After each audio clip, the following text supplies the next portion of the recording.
আসসালামু আলাইকুম গাইস। দেখো ভাই, এই ষান্ডার ঘর, ষান্ডার বাসা, কত সুন্দর কি ষান্ডার বাসা বানিয়েছে। ওই ছোট ছোট পাথর, এই পাথর পা দিয়ে কাইটি তুলি এই ঘর বানিয়ে এখানেই থাকে, এই ঘরের মধ্যে। তো একটা আশ্চর্য বিষয় হলিয়াই, ওই গরম মৌসুমে এদের দেখা মিলে,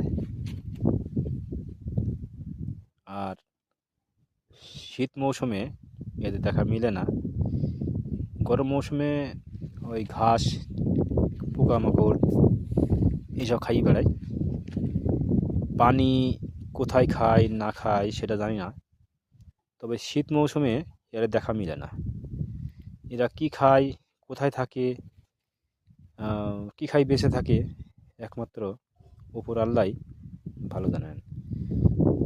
তো ভাই, দেখো কত সুন্দর বাসা বানিয়ে রাখি দিছে ষান্ডা। আসসালামু আলাইকুম।